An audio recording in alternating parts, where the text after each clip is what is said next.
Welcome back to Primeyacht, where we explore the world of extraordinary vessels and the lifestyles they represent. Today, we're tackling a question that's on the minds of discerning yacht enthusiasts everywhere. What's the real difference between a superyacht and a luxury American yacht?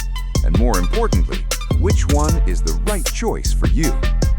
These aren't just boats, they're floating statements of achievement, carefully engineered sanctuaries, and investments that reflect personal values. Whether you're drawn to the grandeur of international superyachts or the craftsmanship of American luxury vessels, understanding what sets them apart is essential. So let's dive in. Chapter 1. Defining the Giants. First, let's establish what we're actually comparing here. A superyacht, by international standards, is typically defined as any privately owned yacht that exceeds 79 feet in length. But in reality, when people use the term superyacht, they're usually referring to vessels that start around 100 feet and can stretch to over 500 feet. These are the titans you see moored in Monaco, the Maldives, or the Mediterranean. They often feature helipads, beach clubs, swimming pools, and crews numbering in the dozens. Now, a luxury American yacht is a different breed. While American builders certainly create vessels over 80 feet, the term typically refers to high-end yachts built by prestigious U.S. manufacturers, names like Viking, Hatteras, Trumpy, and Berger. These yachts generally range from 60 to 150 feet. They emphasize performance, seaworthiness, and a distinctly American design philosophy that values function as much as form. So right away, we're looking at two different philosophies. The superyacht is about spectacle and status. The luxury American yacht is about capability and heritage. Chapter 2. The Price Tag Reality. Let's talk numbers, because this is where many decisions begin and end. A true superyacht, let's say in the 150 to 200 foot range, will cost you anywhere from $30 million to over $100 million. And that's just the purchase price. Annual operating costs typically run 10 to 15% of the yacht's value. So if you own a $50 million superyacht, you're looking at $5 to $7.5 million per year just to keep it running. That includes crew salaries, fuel, insurance, maintenance, dockage, and provisions. Compare that to a luxury American yacht in the 80 to 100 foot range. You're looking at a purchase price between $3 million and $15 million. Annual operating costs? Typically around 10% of the yacht's value. But because the base price is lower, you might be spending $300,000 to $1.5 million annually. Now, for someone in their 50s or 60s who's worked a lifetime to build wealth, these numbers aren't just statistics, they represent choices. Do you want the absolute pinnacle of luxury, or do you want something exceptional that still leaves room for other investments and experiences?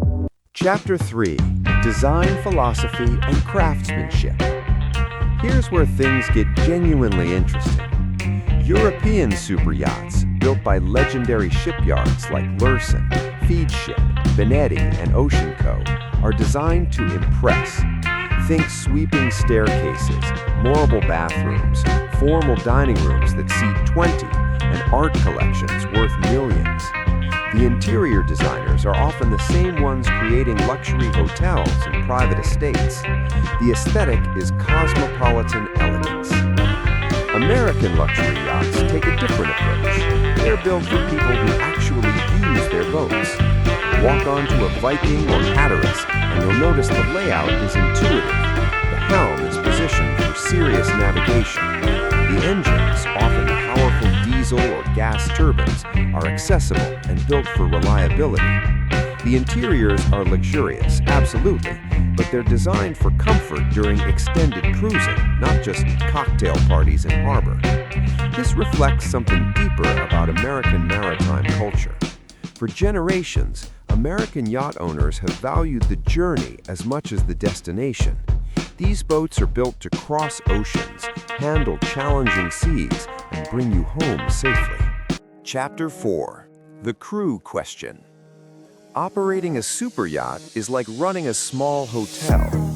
Most superyachts over 150 feet require a professional crew of 10 to 30 people.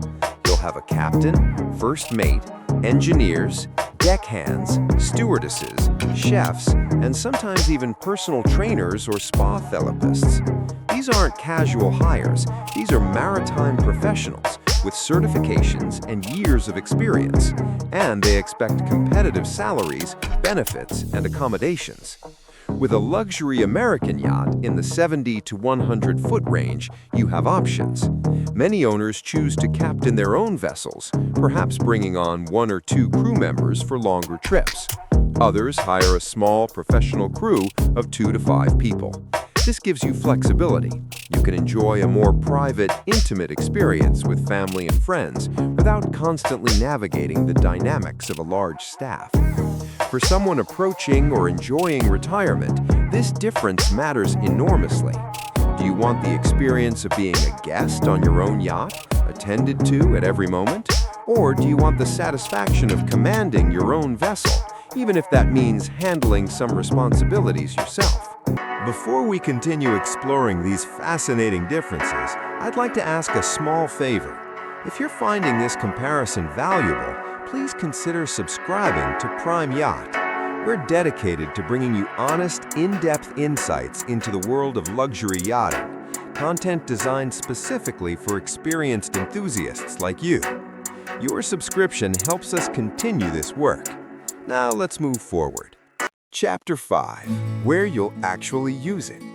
This might be the most practical consideration of all. Superyachts are designed for global cruising.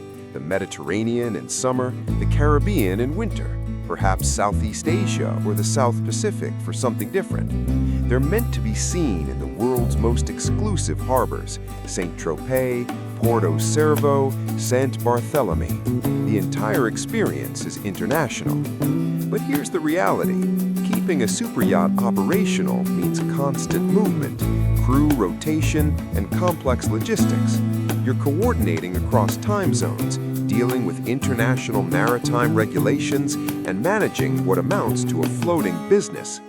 Luxury American yachts shine in American waters.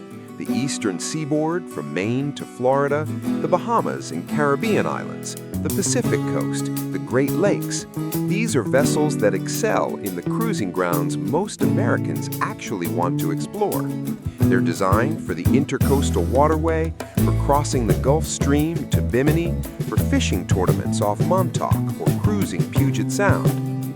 Ask yourself honestly, where do you actually want to spend your time? If the answer is exploring the coastline you've loved your whole life, entertaining friends in American harbors, and perhaps making the occasional Caribbean crossing, an American yacht might be the wiser choice. Chapter 6.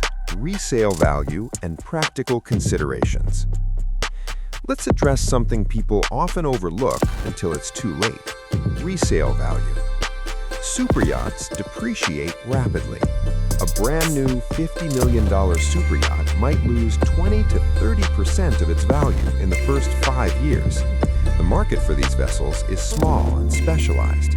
When it's time to sell, you're dependent on finding another ultra-high net worth individual who wants exactly what you're offering. Luxury American yachts, particularly from respected builders like Viking and Hatteras, tend to hold their value considerably better. The market is larger, the buyer pool is broader, and well-maintained American yachts from quality builders have strong followings. A 10-year-old Viking Sportfish might retain 50 to 60% of its original value if properly maintained. Insurance is another factor. Superyacht insurance is complex and expensive, often requiring surveys, specific crew certifications, and restricted operational areas. American yacht insurance, while still significant, is generally more straightforward and less costly. Chapter 7. The lifestyle fit. Ultimately, this decision isn't just about specifications and finances. It's about lifestyle alignment. The superyacht lifestyle is one of conspicuous luxury and international mobility. It's about being part of an exclusive global community, attending yacht shows and maintaining a vessel that turns heads wherever it goes. If your identity and social circle are internationally focused, if you thrive on that level of attention and expectation, a superyacht might be your calling. The luxury American yacht lifestyle is more grounded. It's about mastery, exploration, and a deep connection to the sea. It's intimate gatherings with family, fishing expeditions with old friends, and the quiet satisfaction of handling a beautifully engineered machine. It's less about being seen and more about experiencing. For many successful Americans in their 50s and 60s, the latter resonates more deeply. You've already proven yourself. You don't need external validation. What you want now is authentic experience. The horizon, making your decision. As the yachting industry evolves, we're seeing interesting developments. Hybrid propulsion systems are making superyachts more environmentally conscious. American builders are incorporating more European luxury elements. The lines are blurring somewhat. But the fundamental choice remains clear. Choose a superyacht if you want the absolute pinnacle of maritime luxury, if you're comfortable with the operational complexity and costs, and if international cruising and social prestige are priorities. Choose a luxury American yacht if you value performance, practical luxury, and boats designed for people who genuinely love being on the water. If you want something exceptional without the overwhelming logistics, this is your path. Neither choice is wrong. They simply serve different visions of the good life.